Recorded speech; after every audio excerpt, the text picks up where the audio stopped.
اعوذ باللہ من الشیطان الرجیم بسم اللہ الرحمن الرحیم وَإِن مِّن قَرْيَةٍ إِلَّا نَحْنُ مُهْلِكُوهَا قَبْلَ يَوْمِ الْقِيَامَةِ أَوْ مُعَذِّبُوهَا عَذَابًا شَدِيدًا كَانَ ذَلِكَ فِي الْكِتَابِ مَسْطُورًا وَمَا مَنَعَنَا أَن نُّرْسِلَ بِالْآيَاتِ إِلَّا أَن كَذَّبَ بِهَا الْأَوَّلُونَ وَآتَيْنَا ثَمُودَ النَّاقَةَ مُبْصِرَةً فَظَلَمُوا بِهَا وَمَا نُرْسِلُ بِالْآيَاتِ إِلَّا تَخْوِيفًا وَإِذْ قُلْنَا لَكَ إِنَّ رَبَّكَ أَحَاطَ بِالنَّاسِ وَمَا جَعَلْنَا الرُّؤْيَا الَّتِي أَرَيْنَاكَ إِلَّا فِتْنَةً لِلنَّاسِ وَالشَّجَرَةَ الْمَلْعُونَةَ فِي الْقُرْآنِ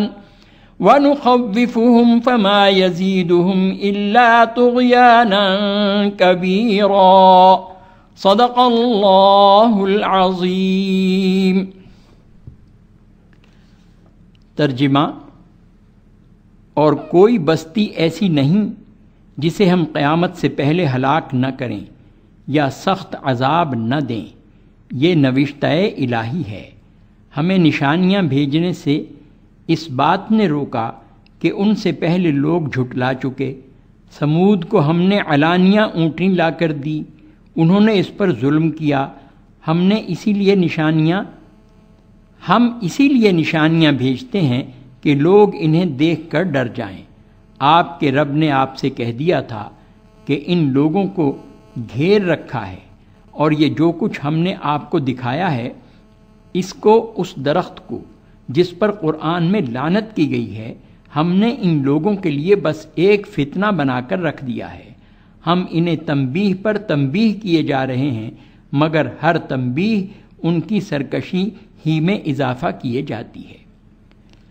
معزز سامعین، آپ نے سورہ بنی اسرائیل کی 3 آیات کی تلاوت سنی اور ترجمہ بھی سماعت فرمایا۔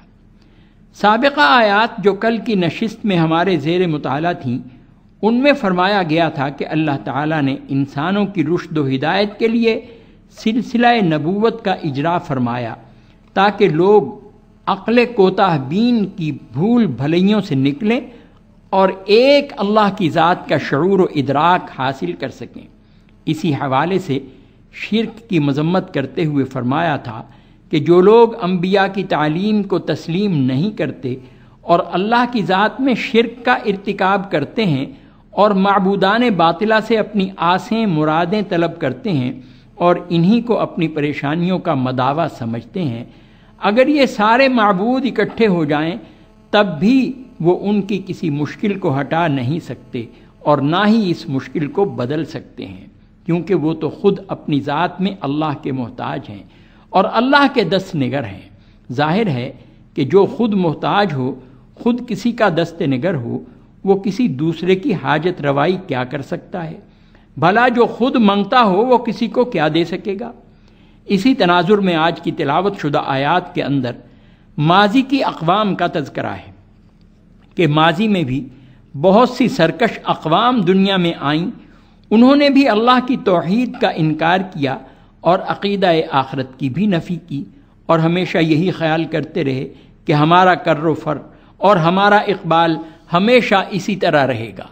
اس حوالے سے وہ مسلسل اللہ کے انکار اور اس کے فرامین سے سرکش رہے، لیکن نوشتہ تقدیر غالب آ کر رہا اور اللہ کی گرفت نے ان کو آن لیا اور وہ بالآخر ہلاک کر دی گئیں یا ان پر اللہ کا عذاب مسلط ہوا۔ بالکل اسی طرح قیامت سے قبل دنیا سے ہر قوم ختم ہو کر رہے گی۔ یہ اللہ کا فیصلہ ہے جسے کوئی طاقت ٹال نہیں سکتی، اور نہ ہی کسی میں اللہ کے اس فیصلے کو بدلنے کی صلاحیت ہے۔ کوئی اللہ کے اس فیصلے کو مانے نہ مانے، ہر صورت میں قیامت آ کر رہے گی اور ہر قوم، ہر بستی، ہر شہر ختم ہو کر رہے گا، اور اس میں آباد لوگ بھی ہلاکت سے دوچار ہوں گے، اور پھر اس کے بعد انسانوں کو نئی زندگی ملے گی۔ حشر میں اللہ کے سامنے سب جمع ہوں گے، حساب کتاب ہوگا، ہر عمل کی باز پرس ہوگی، اور انہی اعمال کے نتیجے میں جنت یا دوزخ کے فیصلے صادر ہو کر رہیں گے۔ کفار مکہ رسول اکرم صلی اللہ علیہ وسلم کی نبوت کا انکار کرتے تھے۔ وہ عموماً یہ کہا کرتے کہ اللہ نے ایک یتیم شخص کو ہی نبی بنانا تھا، جبکہ عرب میں بڑے بڑے کر و فر کے لوگ موجود ہیں جو مال و دولت، سطوت و طاقت کے لحاظ سے کہیں اعلیٰ مقام رکھتے ہیں۔ اللہ نے نبی چننا تھا تو ان میں سے چنتا۔ اور اس حوالے سے دوسری بات وہ یہ بھی کہتے کہ اگر یہ واقعی اللہ کے نبی ہیں اور ان پر وحی کا نزول ہوتا ہے تو ان کے ساتھ کوئی نشانی کیوں نازل نہیں ہوئی؟ مثلاً یہ کہ ایک فرشتہ ساتھ آتا اور آ کر چوکوں چوراہوں میں اعلان کرتا کہ اللہ نے ان کو نبی بنا کر بھیجا ہے، ان کی نبوت پر ایمان لاؤ، یا اس طرح کی کوئی اور نشانی آتی۔ حدیث شریف میں اس کی صراحت ملتی ہے کہ اہل مکہ نے رسول اللہ صلی اللہ علیہ وسلم سے چند نشانیاں طلب کیں، مثلاً یہ کہ کوہ صفا کو سونا بنا دیجئے، یا ان پہاڑوں کو ہمارے گرد و پیش سے ہٹا کر زمین کو ہموار کر دیجئے تاکہ یہ زمین قابل کاشت ہو۔ اگر آپ ایسا کر دیں تب ہم یہ مانیں کہ آپ اللہ کے نبی ہیں۔ ان عجیب و غریب مطالبات کے پیش نظر اللہ نے مذکورہ آیت نازل فرمائی۔ ارشاد ہوا وَمَا مَنَعَنَا أَن نُرْسِلَ بِالْآيَاتِ إِلَّا أَن كَذَّبَ بِهَا الْأَوَّلُونَ، ہمارے لیے اس قسم کی کوئی نشانی بھیجنا مشکل کام نہیں تھا، اور نہ اس کام سے ہمیں کوئی روک سکتا ہے، اور ہم ماضی میں ایسے معجزات انبیاء کرام کے ساتھ بھیجتے بھی رہے ہیں، لیکن امر واقعہ یہ ہوا کہ ان قوموں نے اس معجزہ، اس نشانی کو بھی جھٹلایا، جس کی وجہ سے ہلاکت ان قوموں کا مقدر ٹھہری۔ اگلی آیت میں اسی حوالے سے اس کی مثال بھی بیان کی۔ فرمایا کہ قوم سمود نے بھی اپنے نبی سے ایسا ہی مطالبہ کیا تھا کہ اگر تم سچے نبی ہو تو سامنے والے پہاڑ میں سے اونٹنی پیدا کر کے دکھاؤ۔ ظاہر ہے کہ پتھر سے اونٹنی تو پیدا نہیں ہوتی، لیکن اللہ تعالیٰ نے اس قوم کے مطالبے پر پہاڑ سے اونٹنی پیدا کر دی۔ لیکن قوم کے لوگوں نے اس واضح نشانی کو دیکھنے کے باوجود نبی وقت کو نہ مانا اور اپنے کفر پر ڈٹے رہے۔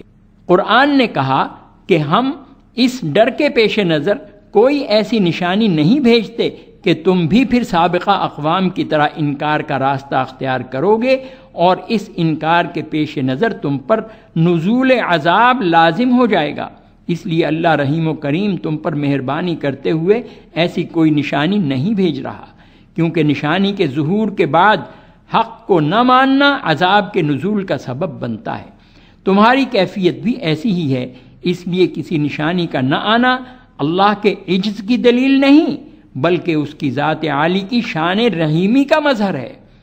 اس سے اگلی آیت میں رسول اللہ صلی اللہ علیہ وسلم کے معجزات میں سے واقعہ معراج کا ذکر ہے۔ معراج کا واقعہ ہجرت سے 1 برس قبل پیش آیا۔ قرآنی آیات و احادیث کے مطابق آپ کو بیت اللہ سے بیت المقدس لے جایا گیا، جہاں آپ نے جملہ انبیاء کرام کی امامت کرائی۔ پھر آپ 7 آسمانوں پر سے گزرتے ہوئے سدرۃ المنتہا تک پہنچے اور اسی طرح واپس تشریف لائے۔ فرمایا رسول اکرم صلی اللہ علیہ وسلم کے معجزات میں واقعہ معراج بھی بہت بڑا ثبوت ہے، لیکن یہ معجزہ بھی تمہارے لیے آزمائش ثابت ہوا۔ تم نے اس معجزے کو تسلیم کرنے کی بجائے اس کو مذاق اور تضحیک کا نشانہ بنایا۔ اسی طرح ہم نے قرآن مجید میں شجر ملعونہ کا ذکر کیا ہے، جو تمہارے انکار کے سبب آخرت میں تمہارے لیے آزمائش کا سبب بنے گا۔ یہ منکرین کو غذا کے طور پر کھلایا جائے گا، جس سے انتڑیاں تک گل کر باہر آ جائیں گی۔ اس درخت کی خصوصیات کو سن کر سلیم الفطرت تو ایمان لے آئے، جبکہ منکرین نے عقلی اعتراض شروع کیے کہ دوزخ کی آگ میں سبز درخت بھلا کیسے اگے گا؟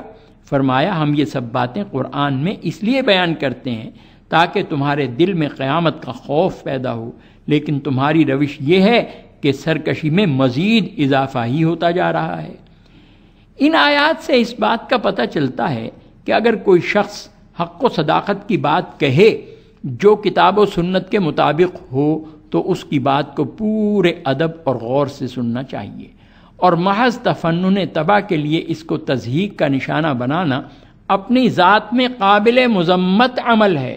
اسی طرح کسی اللہ والے سے کرامت کے ظہور کا مطالبہ کرنا بھی درست عمل نہیں، کہ ہم تمہاری بات کو اسی وقت تسلیم کریں گے جب تم ہمیں کوئی کرامت دکھاؤ، وگرنہ ہم تمہاری بات تسلیم نہیں کرتے، خواہ کتنی ہی کتاب و سنت کے مطابق ہو۔ حضرت علی حجویری عرف داتا گنج بخش رحمہ اللہ کا مشہور واقعہ ہے کہ ایک شخص ان کی خدمت میں حاضر ہوا، 6 ماہ رہا، پھر جانے لگا۔ آپ نے پوچھا کیا ہوا، کیوں چل دیے؟ بولا میں نے آپ میں کوئی کرامت ہی نہیں دیکھی، آپ سے مجھے کیا فیض ملے گا؟ آپ نے فرمایا تم میرے پاس 6 ماہ رہے ہو، یہ بتاؤ کیا تم نے میرا کوئی عمل خلاف سنت رسول دیکھا ہے؟ اس شخص نے جواب دیا کہ نہیں، یہ تو میں نے نہیں دیکھا۔ تو آپ نے فرمایا بھلا اس سے بڑی اور کرامت کیا چاہتے ہو؟ اصل بات اللہ اور اللہ کے رسول کی اتباع اور پیروی ہے، یہی اصل مقصود ہے، اسی پر نجات کا مدار ہے۔ ان آیات سے اشارے کے طور پر اس بات کا پتہ بھی چلتا ہے کہ صحیح اسلامی معلومات کے لیے کتاب و سنت کا مطالعہ ضروری ہے تاکہ اصل حقائق کا پتہ چلے۔ اس کے لیے ایسے حلقۂ درس و تدریس قائم کرنا بھی ضروری ہے جہاں سے کتاب و سنت کی تعلیمات کا صحیح علم ہو اور انسان ان معلومات پر اپنی عملی زندگی استوار کر سکے۔ This program is the sole property of Central Productions, Pakistan Broadcasting Corporation, Islamabad. Piracy in this regard is illegal.